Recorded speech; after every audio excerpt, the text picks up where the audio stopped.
আসসালামু আলাইকুম। আবারও চলে এসেছি নতুন আরেকটি রেসিপি নিয়ে। আজকের রেসিপিতে থাকছে মেরাফিটা। কীভাবে মেরাফিটা তৈরি করব একদম ইজিভাবে দেখানোর চেষ্টা করব। নতুনরাও কিন্তু আমার এই ভিডিওটি দেখে ফিরে যাবেন।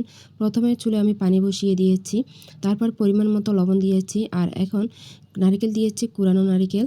তারপরে এখন দিয়েছি আমি কিছু গুড়। এখন এই গুড়টা দিয়ে আমি পানিটাকে পুরোপুরি গরম করে নেব, মানে গুড়টা গলে যাওয়া পর্যন্ত। এই মেরা পিঠাটা একটু মিষ্টি হবে, সেই জন্য আমি গুড় দিয়েছি, কালারটাও একটু চেঞ্জ হবে। তো এটা যখন পুরোপুরি গলে যাবে তখন কিন্তু আমি গুঁড়িটা দিয়ে দেব। এখানে প্রায় আধা কেজি থেকে একটু বেশি দিয়েছি গুঁড়ি দিয়ে। প্রথমে সাথে সাথে নাড়াচাড়া করবেন না, আমি আসলে এই ভুলটা করে ফেলেছি। প্রথমে নাড়াচাড়া না করে 5 মিনিট চুলার আঁচটা লোতে রেখে ঢাকনা দিয়ে ফেলে রাখবেন, তারপরে এইভাবে নাড়াচাড়া করে দেবেন, তখন আটাটা পুরোপুরি সিদ্ধ হয়ে যাবে। তো আমার কি হয়েছে, প্রথম দিকে নাড়াচাড়া করে ফেলাতে এই অবস্থায় আমাকে আধা ঘন্টার 5 মিনিটের জন্য ঢাকনা দিয়ে চুলার আঁচটা লোতে রেখে রাখতে হয়েছে। যেহেতু এইভাবে ঘন করে ফেলার পরে রেখে দিলে বারবার বসে যেতে চায়, নাড়াচাড়া করতে হয়। তো আমার এইদিকে একটু কষ্ট হয়ে গিয়েছে। আপনারা জাস্ট কিছুক্ষণ রেখে তারপরে নাড়াচাড়া করবেন। 5 মিনিট পরে নাড়াচাড়া করলেই ঠিক হয়ে যাবে। তো এখন আমি এটাকে নামিয়ে ঠান্ডা করার জন্য একটা ডিশে মেলে দিয়েছি। ঠান্ডা হয়ে আসার পরে তারপরে আমি মেরা পিঠা তৈরি করে নেব। তো এইদিকে আমি এইগুলাকে এইভাবে রেখে চলে গেলাম স্কুলে, বাচ্চাদেরকে স্কুলে নিয়ে গিয়েছি। ওখান থেকে এসে তারপরে বানানো শুরু করব।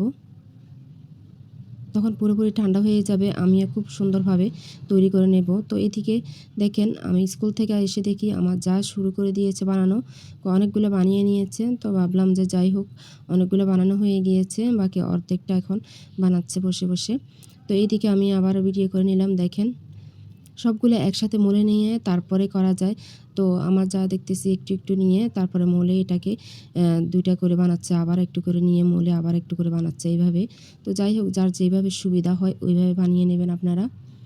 এটা তো আমরা কম বেশি সবাই বানাতে পারি, তাই আর এটার শেপটা দেখালাম না আর কি, কীভাবে ধরে বানাতে হয়। তো আমার এই ভিডিওটি এখন পর্যন্ত যারা দেখতেছেন তারা চাইলে এই পর্যায়ে এসে আমার এই ভিডিওটিতে একটি লাইক দিতে পারেন, আর আমার চ্যানেলটি ভালো লাগলে সাবস্ক্রাইব করে দিতে পারেন।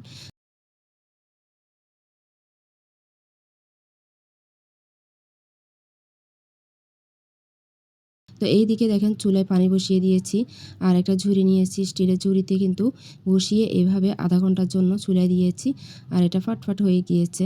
তো প্রথমে অর্ধেকটা বানানো হয়ে যাওয়ার পরে আমরা সবাই খেয়ে নিয়েছি।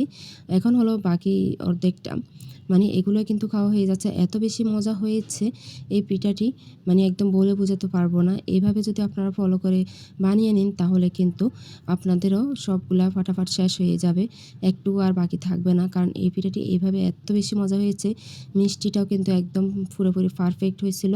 তারপরে সাথে নারিকেল, মানে সব কিছু মিলেই অসাধারণ হয়েছে আমার এই রেসিপিটি।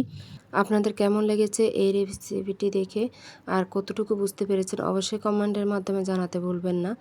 আজ এই পর্যন্তই। আল্লাহ হাফেজ। আসসালামু আলাইকুম।